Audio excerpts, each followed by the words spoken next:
Welcome back to the Daily Rundown with me, Fiona Fox, and that was the fabulous sound of the Statements before the break. Make sure you download that album, Making a Statement. That was fantastic. The track there was called Lost, thanks to them. Right, I've been rejoined by Stephen and Andrew, and it's a very exciting time because this is where you get to take over the floor, guys. Right. It's something to say time. Who's going first? Have you done rock? Maybe you should do rock, paper, scissors. Oh, we could do, couldn't we? Okay then. Live. All right then. Live. 1, 2, 3. Oh. Now that's the I get that. Like, blunt scissors. Okay, saying do it again. Adam saying do it again. Okay, so is it 1, 2, 3 and go? Oh. Go on through. So we go 1, 2, 1, 2, 3, and go. then go. All right, okay. What do you excellent. do? No, it's 1, 2, reveal. Is it 1? Yeah. Oh. 1, 2, reveal. Right. No, 1, Oh 2, my 3. lord, this sounds like 1, 2, and then we'll reveal. Yeah? Okay. Okay. All right. 1, 2. Ah! Goodness gracious. 2 wins. That is 2 wins. Do you want to go first? I'll go first. So, okay. I had two ideas in my head. One was the stress of both planning a wedding and trying to buy a house at the same time.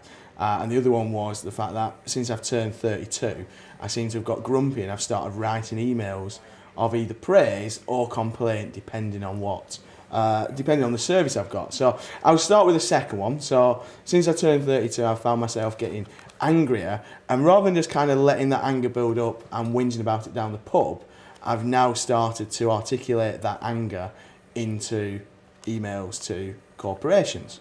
So the other week, I noticed, and I've been tracking it, that the price of a barrel of oil had stayed roughly the same. But the price of petrol and diesel had crept up a little bit. Right. So I wrote to the 4 major supermarkets to ask them why this was the case. I've not yet had a response, and when I told everybody at the christening I went to on Sunday, they found it slightly weird that I'd taken the trouble to write to the big 4 supermarkets about the price of petrol compared to the price of a barrel of oil. But just to kind of weigh that out, I did get some very good service at a fairly famous Manchester suit store, and I took the time to write to the company to say I had a wonderful things. Experience, and I actually got the owner of the company email me back to thank me for my because I bet that doesn't happen often. No, well, I thought it was nice to be nice. But I've started doing it. I've started putting in FOI requests, freedom of information requests now for the various councils that my friends live under. And I sit there in the pub and 4 weeks later now say, when you were asking me about them roadworks on Parliament Street, well, I can actually tell you and they'll go, you are kidding me. Because you've written to them. Because I've put in an FOI request to find out the information. People think I'm weird. I don't know. Isn't is this a very northern thing to do? Send off a letter? I don't know what you'll be saying. I think it's just it's a Burnley thing. I think it's a very Burnley thing to do. What do you think, Steve? Well, I thought that was a northern thing, sending off a letter. As I shared, I have for time worked in customer service and I was going to say client resolution, where we like to call it. It's not so much northern, but I have found that there does seem to be certain regions of the country that do have their own uniqueness. I would say that most of the people I've encountered in my many years who live in South Wales are the most delightfully crackers people. They are just wonderfully, just most I love eccentric. Super positive. Yeah. They are just the most wonderfully eccentric people. I just could never tire. When I retire from being the international man of mystery that I am, apart from appearing on television, because that's kind of not mysterious at all. No, but is it? This could just be my double bluff. It's a double bluff. double triple bluff. Yeah. Yes, South Wales would be the place to go. But I would say not particularly northern. But yeah, I would say that most of my complaining has been done post 30. I think so. It's an age thing. Yeah, as you wean off your gravy and jelly intake, because I would say most of the jelly I've had was before the age of 15, and most of the gravy was in my 20s. I really had a good gravy period throughout my 20s. But I would say gravy years. The gravy years. Yeah, Picasso had his blue period. I had Stephen Armstrong, the gravy years. It's a great novel. It's a new show. That's it, yeah. You know what I have to ask you, Andrew, with all this writing off and all, do you get anything? Because remember about, you know, kind of like, I seem to remember my granny and my granddad in the 80s and 90s writing off, this packet of biscuits is off and getting a year's supply of biscuits or something. I have watched it. Again, a fairly famous Italian restaurant, a smallish group. They have a branch in Clitheroe and one in Manchester that's reopened after refurbishment, which I'm not contractually obliged to talk about. But again, we had such good service. It's where me and my fiance went on our first date. She emailed and said, "We're coming back. It's the first time we've come back. Can we have the same table?" Oh, lovely. And they looked after us. And I emailed the kind of managing director of the group that owned it and said, we had such a fabulous time. The assistant manager looked after us. He was brilliant. He kind of let his guard down to this system. And so, like, after most people had gone, we were there still drinking. And he was chatting to us about good customers, bad customers. And the guy at this Italian restaurant group have invited me and my missus to try out the new restaurant when we come and pick us wedding rings up in a couple of weeks. Oh, so, again, it was quite nice. That's lovely. You don't do it looking for that. But I did it kind of because I thought it's such wonderful customer service. It's a great restaurant.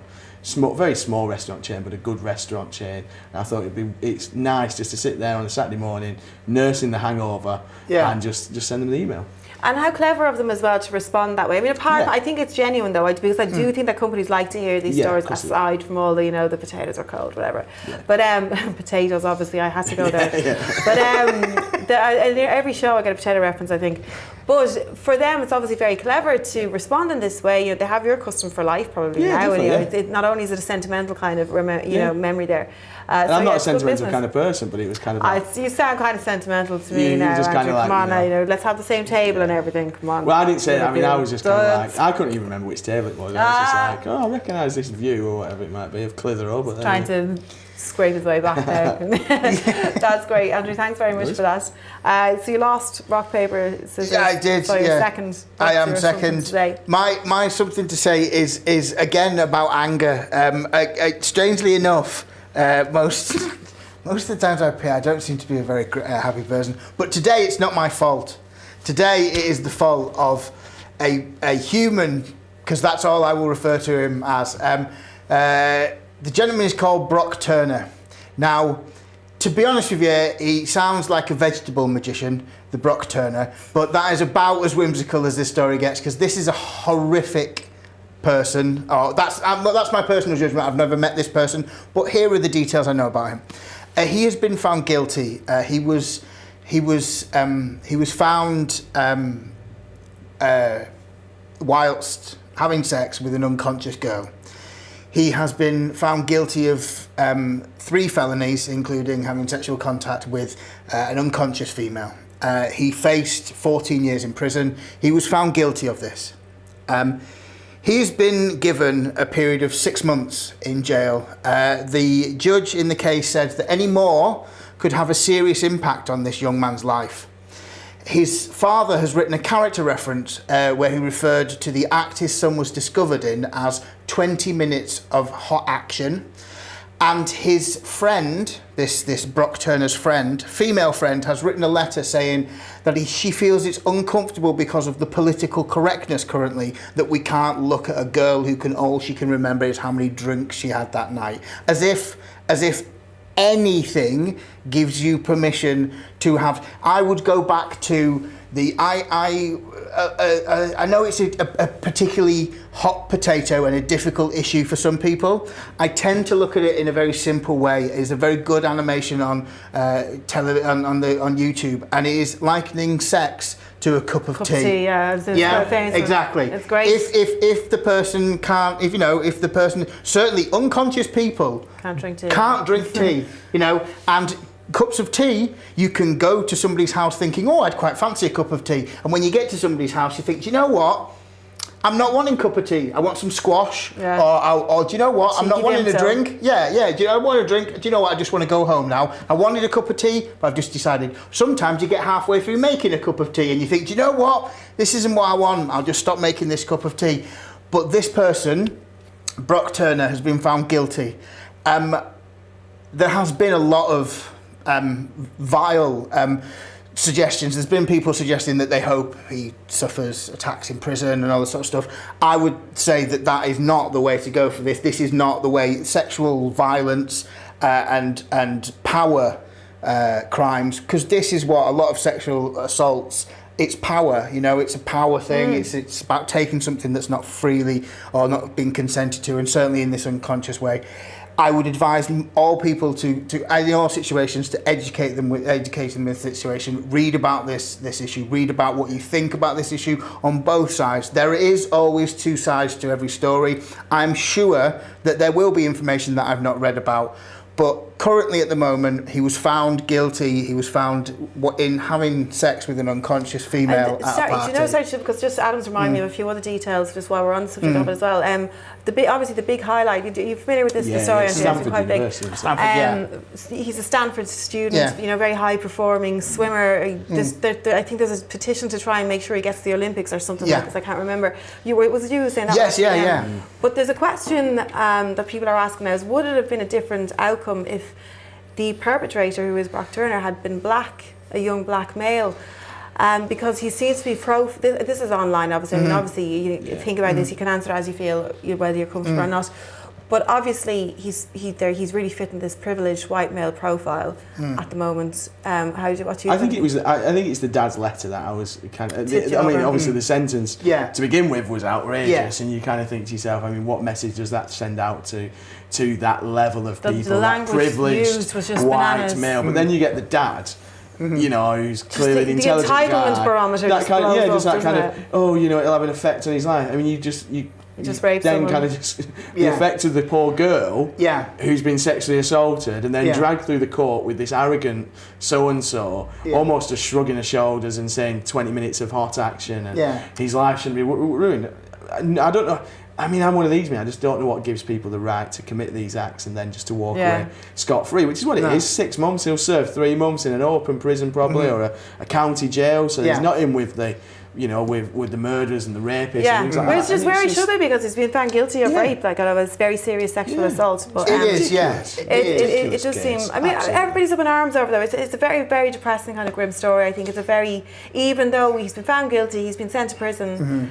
It just still doesn't feel like justice was served in any way. She certainly won't feel like justice has been served. I mean, her victim impact letter was another thing. And she delivered it. She delivered it in court to Brock Turner, and she looked him in the eyes when she delivered this statement. And as you say, there's nothing. If there is anything good to come out of this, is this.